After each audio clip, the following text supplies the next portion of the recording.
expecting Les, he's in Columbia, and you probably don't have time to get there to hear him. He's guest speaking in another congregation tonight. This is the only adult class that's meeting through the rest of August. If you haven't heard, school has decided to end summer now at the end of July, and so all the kids go back to school literally for like the last 2 years in our county. Schools have started on August the 1st. So we're continuing this through this month, and then we'll have new classes starting in September on Wednesday night with more options for adults. And one of those is a ladies' class. There's been several ladies asking about it. It's in the works. We'll have more information about that coming soon. But thanks for being here tonight. We're looking forward to having a discussion in our Behold series. And tonight, Les has got this kind of little routine that he does where he reminds us of where we got the word behold from. Some of your translations use that word. Other translations use words like now or at once, because it's a Hebrew word that basically means surprise, something that's unexpected. And Moses felt that when he went to the burning bush, and that's kind of been our base starting point all summer when we've been talking about this series. And then notice just the first part of chapter 4, verse 1. After all of that we're familiar with now, Moses answers God and says, "What if they do not believe me or listen to me and say that the Lord did not appear to you?" Not that he's not unbelievably impressed with what Yahweh's doing, with the bush not burning up, with all the things that he's seen, but immediately thinks of himself as not being capable of carrying out the task. And so tonight we're going to talk about God's provision. We're going to look at Moses' life. We're going to look at how God was involved in Moses' life even before Moses realized that. And we'll dive into that right after Mike Hickman comes and leads us in a song that also talks about provision. 190.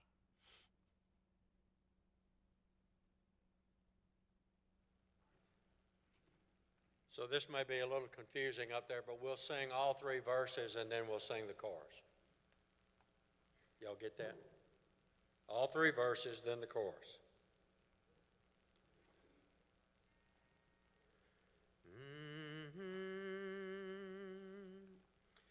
Great is thy faithfulness, O God, my Father. There is no shadow of turning with thee. Thou changest not, thy compassions, they fail not. As thou hast been, thou forever will be. Summer and winter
chorus. Excellent job.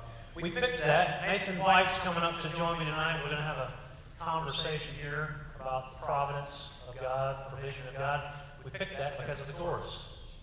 All I have needed, thy hands have provided. Everything. Even when we don't see it. So when we think about Moses in this story, you probably already read what's on the screen. Moses, a Hebrew by birth, right? He's not an Egyptian, but he grows up as an Egyptian. Spends the first 40 years of his life living in Pharaoh's house, and 40 additional years herding sheep in the land of Midian for his father. And we know those facts, right?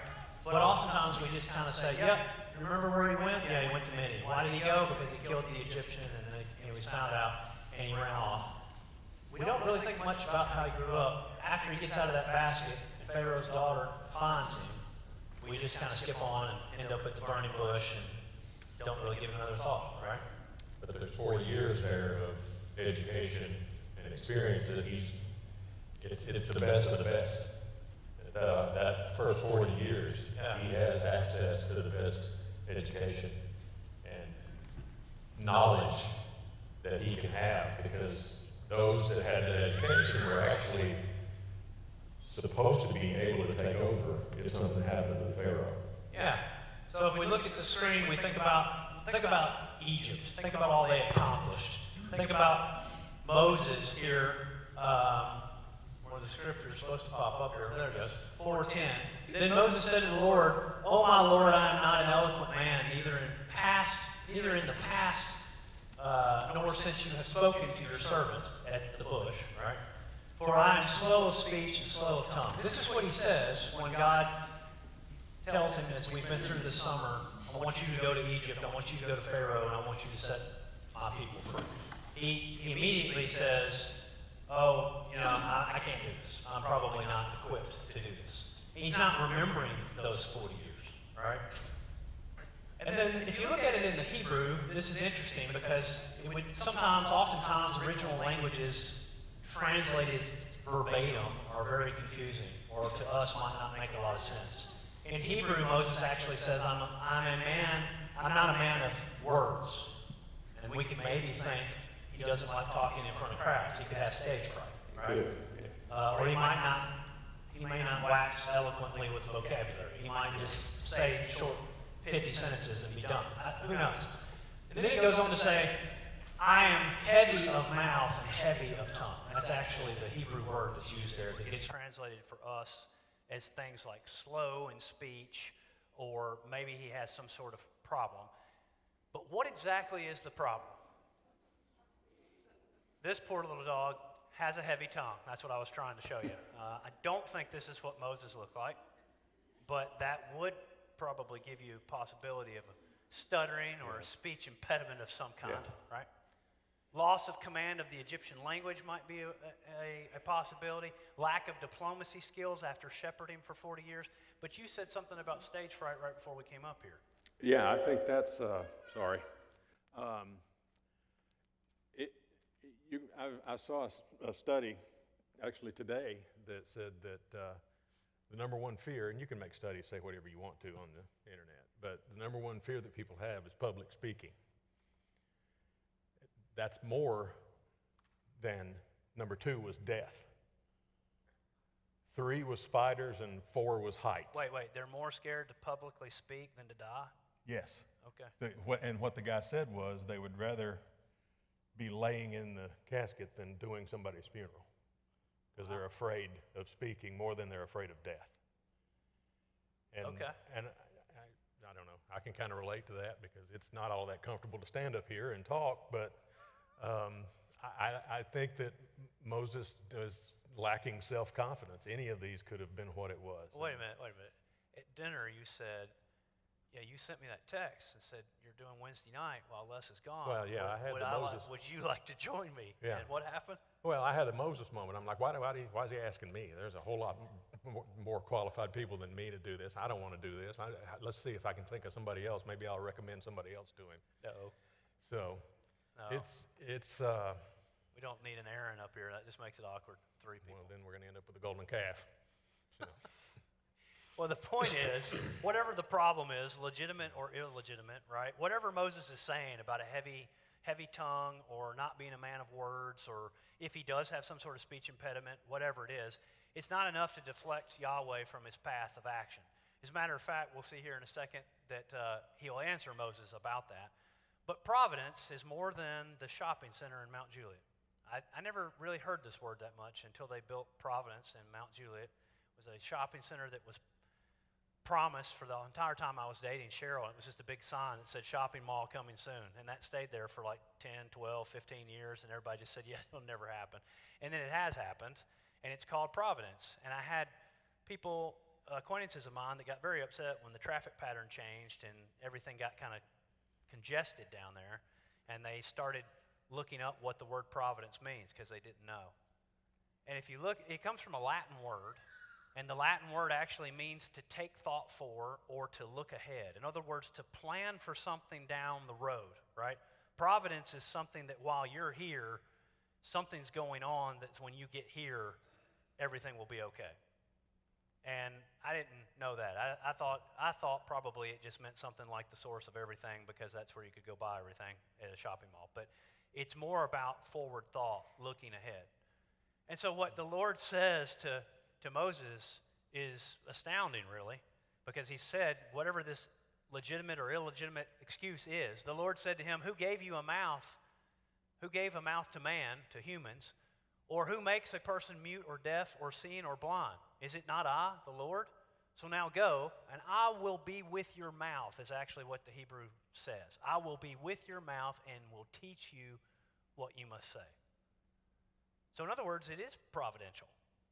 He's going to be there when it comes time for Moses to go into action with Pharaoh, and he's going to be preparing Moses' mouth and his brain, apparently, for what to say for when that happens. I think he's trying to convince him here that Moses doesn't have confidence in himself. I think he's trying to convince Moses that you don't have to have confidence in yourself. You have to have confidence in me, because I'm going to be there. I'm going to show you and tell you what to do. I'm going to walk you through this. I just need you to trust me. Absolutely. And Moses thinks maybe that he trusts him, but it's going to find out that he doesn't trust him as much as he thinks he does on the onset. So then let's go back to what you were saying a while ago. How did growing up in an Egyptian household and culture prepare Moses for the tasks that God calls him to carry out at the age of 80? Now think about that. He's 80 years old. Many of us, if we make it to 80, the last thing we're thinking about is the most important project or important venture of our lives, right? He gets called at 80, and he goes all the way to 120 doing this missional activity that God has asked him to do. Right. I've got a lot of teachers that would be very disappointed in me and all they taught me, and none of it that I remember at this point. And I think that's Moses maybe looking at it going, that's been so long ago, I don't know. I think he had forgotten what he knows, and it started coming back to him once he had the realization that he was not alone. Yeah, I don't think that's wrong by any means. I wonder also if there's a little bit of a possible facet of he may not have forgotten it all, but it may not be great memories, and he may be kind of hoping he doesn't have to do it again. Like how many of us went to math class, got into the hard math, you know what they say, when it's easy when it's just numbers.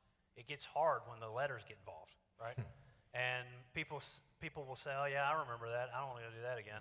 Well, what if somebody pitched something to you about, and you're going to need to use algebra in order to do it, or calculus, and you think, I remember how bad that was. I think I'm just going to send somebody else, because I don't really want to do it, right? I mean, it could be a little bit of both. Right. Well, if you think about the Egyptians, they've accomplished a lot of stuff. At this time in human history, they're the most advanced civilization that there is, right? They've got the pyramids, which, you know, we know they used to look even more impressive than that before all the erosion, but there's all that talk about how did they move those huge rocks, how did they get them up in that level of height and in those shapes, and how long did it take, and who built it, and all that. And then they've got other wonders of the world like the Sphinx that we know about with just this architecture, not even talking about their burial chambers with all the different things that they had down there and all the different elaboracy to those buildings built for for those that they think are transferring over into the other world, right? And they had all their thoughts and philosophies about that they actually supported through those structures. And then they had language.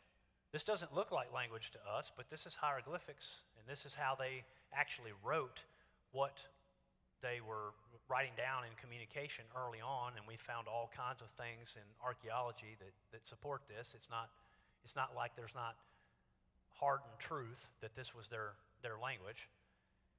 But specifically to Moses, in ancient Egypt, there was a rigid hierarchy throughout the educational system, and the top level of the educational system was for the princes, for the sons of the pharaohs. They would get like the graduate school work, and everybody else got a little bit less than, just the normal work. And this hierarchy carried throughout professional life, with the prince's school at the top and where the nobility and Pharaoh's sons were educated. So they're getting education that's even higher than just the normal kids. And some kids might not have gotten any, depending on what class they were in, but no one's getting the education as high as the Pharaoh's sons are. And even though Moses is adopted and not a firstborn, he still went through the education process like he was the brother of the firstborn of Pharaoh. Yeah, he still had all the advantages of that educational system. Right. Because of the status he assumed at the time. Right. And so he would have had things like the following. He would read and write the hieroglyphics that we just looked at. He would be able to do that. And if you think to yourself, well, that's no big deal. Well, it's a really big deal then. It's also a really big deal as we keep going down this list here, that when we get further down and we see that he could write Canaanite, which is the prototype or Proto-Hebrew, what came before Hebrew, Aramaic, Ugaritic, Hittite, and especially the dialects of the Akkadian language. These are the languages of the ancient Near East. These are the languages of the other nations that Israel was an example for with Yahweh. And we have their writings, and we have things from the Lachish letters and from the Code of Hammurabi, which was the legal code of other nations, right? And he could read this stuff, and he could write it. And that should turn on a little light bulb for us of, well, that makes a lot of sense then on why it's called the Law of Moses and why we say Moses is the author of it, because who else would have had this type of education in order to write like that at that time?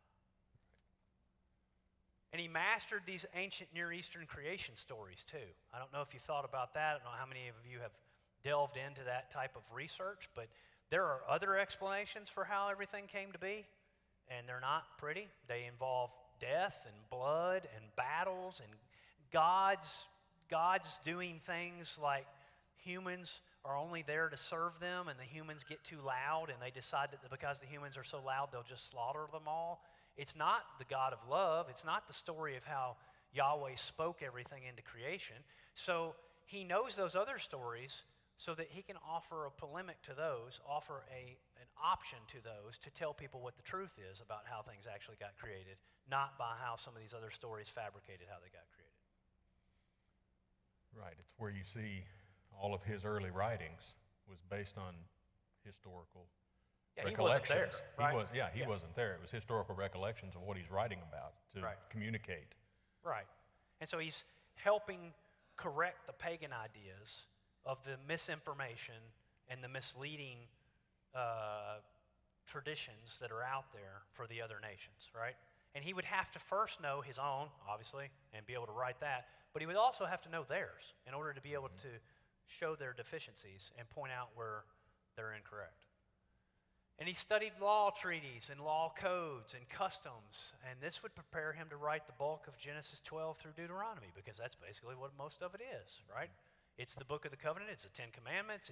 It's the second giving of the law in Deuteronomy. It's the Levitical code in Leviticus. It's Numbers for God showing how everybody was multiplied as he said that he would do to Abraham. This is to us kind of like, well, I hadn't really thought about it that way. I hadn't really thought about who, this man that God chooses would have to know all these things in order to be able and capable to do the things that we kind of take for granted that he did. Because we just say, who wrote the first 5 books of the Old Testament? And everybody goes, Moses. And then they move on.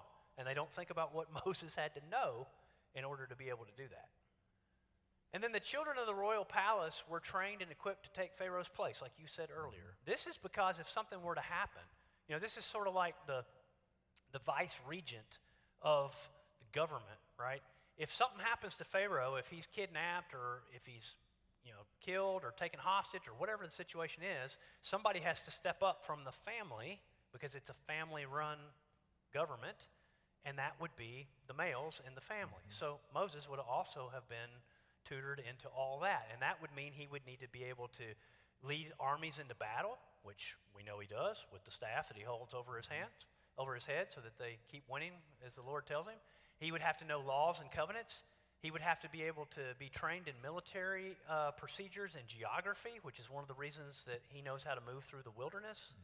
And he would have to understand astrology, astronomy, and be trained in oratory as well.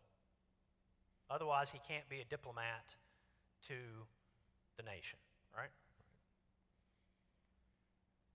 And all of this, every bit of this, you can look at things in here that he would have learned here came in handy when he's trying to lead the Israelites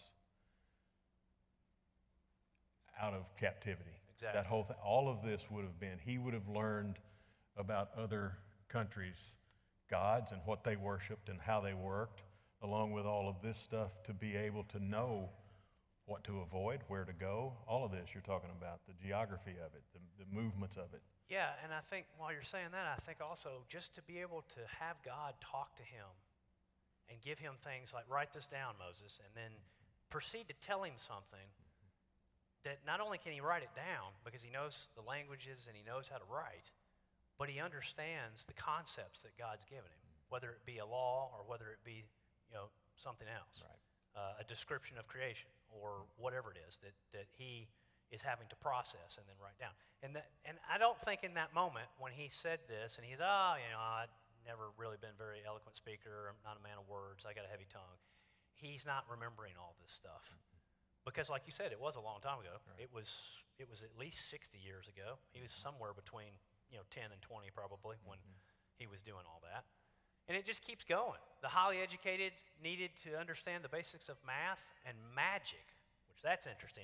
That's not usually a word you see, right? You don't ask your kids or your grandchildren, hey, what are you taking this year in school? Well, I'm taking math, I'm taking magic 101. No, we don't do that. But there was magic there. And if you say, I don't know that I can handle that word, well, there were the magicians that Pharaoh had, and they matched the first three events. They matched the rods being turned into snakes, they matched the water being turned to blood, and they matched frogs of all things, even though gnats threw them for a loop.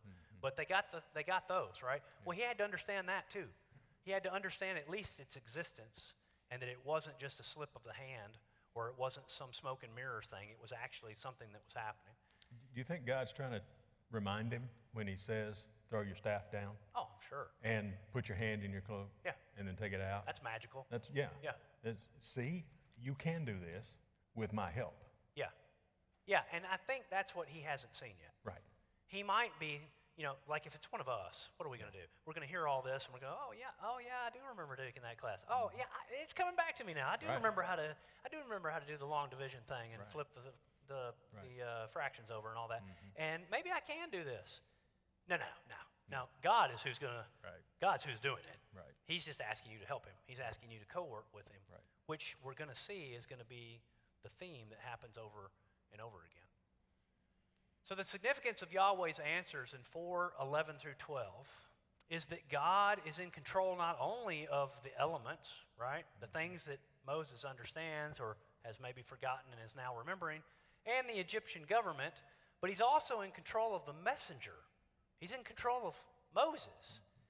And he has already prepared Moses for the job. So stop right there. That's the Latin definition of the word providence or provision, right? He's already prepared him. He just doesn't realize it because it's been over the course of 80 years and God's been patient and he's been willing to say, okay, this is gonna happen, you're gonna be spared, you're not gonna die with the 2 years and under because she's gonna like you and Pharaoh's gonna say, okay, yeah, you can have him. And he's gonna be raised as an Egyptian. And even that's interesting, right? He's raised as an Egyptian, but he's a Hebrew. How weird would it have been if God had said, well, I need somebody to bring my people out of Egypt that understands Egypt, that knows all the ins and outs of Egypt, that knows how everything works, knows the geography, knows all these things. I guess I'll have to use an Egyptian because there's not a Hebrew smart enough that's gone through any of that stuff. Oh, but there is. He's got one. He's got one. He's got a Hebrew that grew up as an Egyptian. Right. And so he knows everything that the Egyptians know. And then the Lord directs the mouth, the ears, and the eyes. He tells Moses that in verse 11. Moses' speech problem is hardly a challenge. Not for God. Right. Moses wants it to be a problem. Yeah, Because he Moses has his wants it to doubts. be a problem, and without stealing any thunder from Les next week, because he'll probably go into verse 13, I'm assuming, is that, he finally just throws up his hands and says, could you just send somebody else? Almost like, yeah, you've proven to me that I'm actually qualified to do this. I still don't want to do it. And, that irritates God, as we would expect, but God's trying to show him that he is equipped for it and he is ready. And what Moses does not yet understand is that Yahweh cares more about Israel's deliverance than Moses does. Moses is still trying to figure out if he wants to do this assignment or not. God's already made up his mind that he's heard his people's cry and they're going to be liberated from slavery, right? He's just kind of waiting on his coworker to decide to get going. Yahweh is fully capable of directing the means to bring this about without Moses. Somebody said that to me the other day in something that I was working on. They said, you ever think about it? Jesus tells us, go out and make disciples. I mean, he's using human agency to do that. He could just send angels down and just tell them, go make disciples. But he uses us. Right. And that's kind of the same thing here. God could do this, but he wants Moses involved in it. He wants to work through Moses. He wants us to be a part of it. Right. He's not going to do it for us. I mean, he's looking for us to join in fellowship with him to accomplish his goals. And we can only do that once we get in tune with what he wants. Yeah. And once we see that he'll never set us up to do something to watch us fail or have us fall, because he's already equipped us to do it before he actually calls us to actually do it. It is Yahweh who will bring his people out of Egypt. I bolded that on purpose because, we are not dissimilar from these people in the Old Testament, right? How many people in here, don't raise your hand necessarily unless you just want to, how many people in here have heard people say, it's up to us to make sure people get saved? Well, that would be like Moses saying it's up to him to get the people out of Egypt.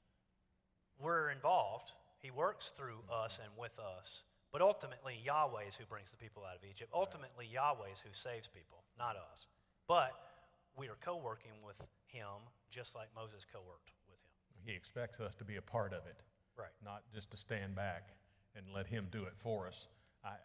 We didn't talk about this. It's not in anything, but what comes to mind is when the Israelites are wandering and the snakes. Oh, yeah. And The they had snakes to put them on the pole. Yeah, God could have just taken them away, just as easy as he put them out there. But he didn't. He provided a way. You had to put one on a pole and you had to look at it if you got bitten, and you were fine. So it incorporated the people into actually having to do something as well. Yeah, and like you're saying, we're off script now, not that we have one. Yeah. But the other one was the manna. Oh, yeah. Go out and collect all that you need, Right. but don't collect more than you need. All Because if that you you do, need. it'll rot overnight. Yeah. And people that were greedy would go out and say, I'm going to get a little bit extra because he could be mistaken or some whatever excuse they What came if up it's with. not there tomorrow? Right, and that's not faith and that's not trust. Right. So yeah, you're right. And basically, not only is it true that Yahweh will bring his people out of Egypt, but he will display his might precisely because he will work through weak and ordinary people in order to do it. And so Moses voluntarily saying, well, I've got a heavy tongue, I don't speak really well. Great. That means that just magnifies God's power even that much more. Nobody can get confused that, well, I'm not sure that Yahweh had much to do with this. I think Moses did it all by himself. No, obviously not. Right. I mean, not even remotely possible. Moses has not yet learned that salvation is of the Lord, but he will, because he's going to walk along with this He also proved that for 40 it more wasn't just him, because he did slip up a time or two. Correct. And yeah, that's As we all. yes. So in the Moses story, Yahweh, as you've said, is co-working with a human being to rescue God's people from enslavement. And this is paradigmatic. It's a word that You might not use that much, but you've heard of paradigm. You've heard of system, or I'm trying to think of other synonyms to that. But paradigm's good. You say that really rocks somebody's paradigm. Well, it's paradigmatic because this story about what Yahweh does by working with and through Moses to rescue his people out of Egypt should be starting to cause goosebumps to come up on your arms, because that's exactly what he does with Jesus of Nazareth, right? And then that's exactly what he does with the body, his church in the world today. Is there's still these things, death and sin out there that we need to be rescued from, that we're enslaved to, and he's working through human beings. The only difference is there's no weakness and there's no deficiency in Jesus of Nazareth when there was in Moses and there is in us. So nowhere in is God's provision more evident than in Jesus of Nazareth. Here's a human being that is God and human, working with God, fulfilling all of the law and prophets, and rescuing people just like Yahweh did with Moses, rescuing people out of Egypt, rescuing us from death, from sin and death. Right? You know, I'm just looking at this, what it says, more evident than Jesus of Nazareth. You said something a while ago that Moses was both Egyptian, but he was a Hebrew. Right. Jesus, in what he does, fully God and fully human, to rescue us, to take us out of bondage. Right. Unbelievable. He becomes what we are so that we can become what he is. Well, throughout Luke's account of the gospel, we see this paradigm that we've now identified as this idea of Yahweh calling a human and saying, I want to work with you and through you to do things that I could do by myself, but I'm going to do with you, and ultimately it's going to be Yahweh doing it. Luke shows us this. Jesus teaches that living in Yahweh's kingdom means looking to Yahweh rather than to human effort as the ultimate source of the things we need to do for our life and our labor, right? Our labor is not optional. We don't get to say, well, I don't feel like working in God's mission. I don't feel like my purpose in life is to do what God's called me to do. That's not optional. We need to do that. But neither is it absolute. In other words, we don't ever do it well enough that we can go to God and kind of boast and say, hey, I did it, and I did it so well, you need to save me. We'll never do it that well. The rescue is the word there on purpose. We're rescued. And rescuees don't do anything except reach for the life preserver, right? You ever seen somebody that could be drowning overboard? They throw them a life preserver. It would be awkward if the person in the water was like, I just don't feel like reaching for the life preserver. And yeah, I didn't make it. Yeah. So they didn't save themselves, but they had to do something in the process in order to allow themselves to be saved, right? Our labor is always a participation in the grace of Yahweh's provision. He's always equipped us already to do these things, even when we can't see it, just like Moses did. So if we look here at a couple examples, Jesus feeds the 5,000 in Luke chapter 9, 10 through 17. Yahweh incarnate, right? God, that you just said, both God and human, right? Yahweh incarnate, Jesus, takes responsibility for meeting the crowd's need for food.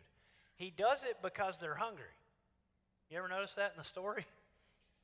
He's not doing it as some teaching moment necessarily, or anything that they've done in order to receive that they just say, Master, the people have been out here all day and they're hungry, and Jesus says, you feed them something then. Yeah. It actually says that in the story. Then you give them something to eat. It's his compassion that we see over and over and over that he has for people. He's not only going to feed them spiritually, he wants to feed them. When the apostles, the disciples, were trying to be more practical about it. Yeah, they want to send them off. We need to send them somewhere. And say, let them go get some food and then come back. We don't have anything to eat. Let them go back. And Jesus says, no, you feed them. And then the dilemma. Well, what in the world are we going to feed them with? Right. And then the miraculous. Then he takes, it says here exactly how Jesus works this miracle is not really stated. What I think they mean is it's not detailed, right? We know that some boy has 5 loaves and 2 fish, and that gets multiplied. But it gets handed to the human agents that are co-working with Jesus, and they distribute it to people. But God empowers that to happen, which is exactly the same thing he did with Moses, right? And so by God's power, a little bit of food becomes enough to feed so many people. And some of Jesus' disciples, by the way, were in the food industry. Yeah. Now we may laugh and say, well, they didn't have a food industry like we do. Well, they didn't have one like we do, but they ate, and they went fishing, and they probably knew how to clean a fish and prepare it to eat, right? So you've got the fishermen there, and then you have the people who were civil service of some kind, and they're accustomed to labor. And so they organize the crowd and serve the bread and the fish, and Jesus incorporates rather than replaces the ordinary human means of providing food, and the results are miraculously successful. In other words, it's not just you have everybody sit down and then close their eyes and say this prayer and then open their eyes and they got a plate full of food in there. And he could have done it that way, but he didn't do it that way. He used the humans that know how to do things like organize people, help with crowd control, and fish was part of the food that these guys that were fishermen knew very well. Well, he partnered with them to feed these people and trying to help them as much as the compassion for the people, trying to help the people that had been around him and already seen him do miracles, already seen him do things. And I just have the sense, my opinion, I just have the sense they're like, how are we going to do this? We don't have any idea how this is going to happen. We got 5 loaves and 2 fish. There's absolutely no way we're going to feed all these people. Yeah, and there's another interesting parallel. People say, well, when the death angel came through and Pharaoh finally let the people go, did they go by and check to see who was in the houses that had the blood over the doorpost? And the answer is no. They looked, the angel looked, saw the blood over the doorpost, passed over. Could have been 10 people in there, could have been 50 people in there, we don't know. Yep. These people were hungry, and all of them got fed. Yep. Regardless of where they were yet with what they think of Jesus or how much they follow him or how much they are believers or not. Human work can do good or cause harm. When we do as Jesus directs, our work is good. If we're always informing it through prayer and we're always listening and in tune with the Spirit, then we see that happens. And Luke shows us that God brings miraculous results out of the ordinary work, in this case, the work of providing the necessities of life. And then we go over to chapter 12, and he teaches about Yahweh's provision there. He says, therefore, now he's just finished another section we didn't have time to put in here tonight that leads to this, so that's why the therefore is there. But he says, I tell you, do not worry about your life or what you'll eat or about what you'll put on your body or what you'll wear.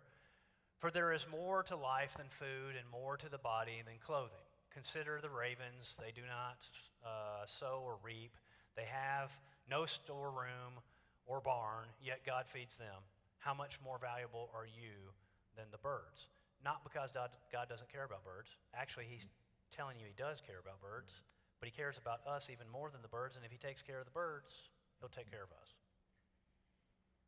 And which of you, he says, by worrying can add an hour to his life, or you may have remembered it a different way with add an inch to his stature.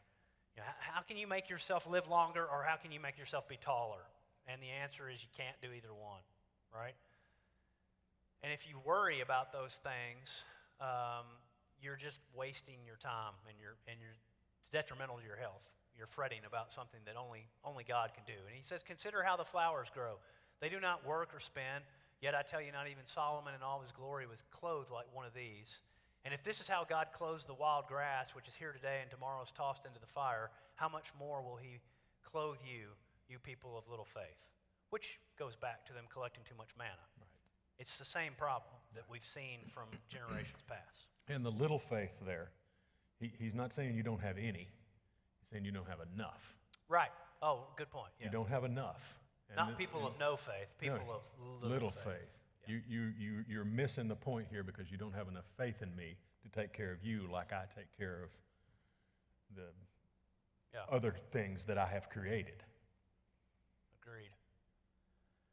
So do not be overly concerned about what you'll eat and what you'll drink, and do not worry about such things, for all the nations of the world pursue these things, and your Father knows that you need them. Instead, pursue his kingdom, and these things will be given to you as well.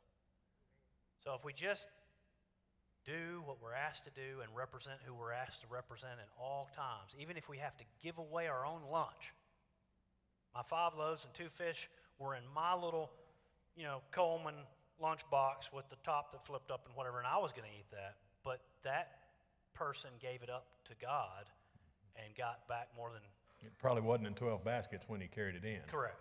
Got back excess. There was so much left over. Jesus offers this as plain common sense. Since worrying cannot add so much as an hour to your life, why worry? Jesus doesn't say not to work, only not to worry about whether your work will provide enough to meet your needs.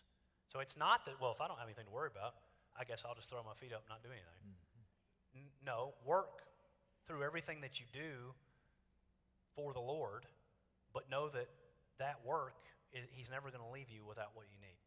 Right. And so that leads us to a new vocabulary word that is made up, Godfidence. Right? I'm not sure we should go around saying this one a lot unless you really slow down and pronounce it where people understand what you're saying. But knowing I can't, but knowing He will is kind of that providence concept of being so confident because of God. That's why they're saying Godfidence. Right. Is that I know when I get there, He will have me ready for wherever there is and however long it takes. Right. But not saying I can't like Moses tried to say, I can. But knowing that the positions and the things that we've been put in are getting us ready for where He's going to take us. If we have the confidence in Him, because He will. Even when we can't see it while it's going on. Right. That's what astonishes me. Looking back's always 2020, right? You always go, oh, I see what he was up to. I had no idea that because I did that, that was going to lead to this, that then was going to have me be able to do these things that I wouldn't have been able to do if that hadn't happened. And I think that's eventually what Moses saw. Yeah. Well, that leads us to a text in Isaiah that actually in some of your translations, especially the King James, uses the word behold again, and where this one says see. Forget the former things, do not dwell on the past. Behold, I am doing a new thing. Now it springs up. Do you not perceive it? I am making a way in the desert and streams in the wasteland or in the wilderness. So God's doing the impossible, basically, and He's saying, you can see from the motion there, He's on the move. If we're stuck, if we're sitting on the sidelines saying we got to keep this the way it's always been and do the same old thing we've always done, we're falling behind because He's out there putting new wine into new wineskins. He's not out there putting new wine into old wineskins that can't handle it. He's on the move, and He wants us to be on the move with Him. So we look at Isaiah 43, 18, and 19 that we just looked at, and it's basically don't get stuck. Let go of the past. Moses had to let go of the past. Focus on Jesus' new work. The Israelites wanted to go back. Right, yeah. They were ready to go back. This was this new thing that God was taking them to. They couldn't see it. Yeah. You just brought us out here to die. We just want to go back. They want to go back into slavery because that's the old thing that they knew. Yeah, and God even told Moses at one point, Pharaoh that sought your life is dead. Yeah. And so it's safe for you to go back. Mm-hmm. So all roadblocks, all blockage of him doing what God wanted him to do were out of the way. Mm-hmm. But if we're focused on God, we don't need to be looking over our shoulder always worried about, well, what if this doesn't work? Yeah. The provision is you're being equipped just like Moses was with all of his education, with all that he knew how to do. And even though he wasn't fully aware of it, when it came time, it went exactly the way God had it planned. And I know that when God and he were there on the mountain and God buried him, I know Moses knew that God had never left him and that he'd equipped him to do everything. And that he should have just had the courage to just say yes the very first time. But that's something we have to learn. Right. And one of the ways we can have that promised to us, we just put together a video. Just listen to this, and then afterwards we'll be dismissed. I will be with you. I will never leave you nor forsake you. I will be with you always, even to the very end of the age. I am working all things for your good. I will withhold no good thing from you. I am your shield and your great reward. I am your light and your salvation. I am the stronghold of your life. I will give you eternal life. I will give you abundant life. I will give you peace. I will give you rest. I will give good gifts to those who ask me, and I will give strength to the weary, power to the weak. I am close to the brokenhearted, and I will comfort those who mourn. I will uphold you with my righteous right hand. I will hear you, forgive you, and heal you. I will be found by those who seek me. I will instruct you and teach you in the way you should go. I will do whatever you ask in my name. I will listen to you. I will fight for you. I will set you free, and I will not change. I will redeem your life from the pit and crown you with love and compassion. I will finish the good work I have begun in you. I will never blot your name out of the book of life. I will come back and take you to be with me. I will deliver you, and you will honor me.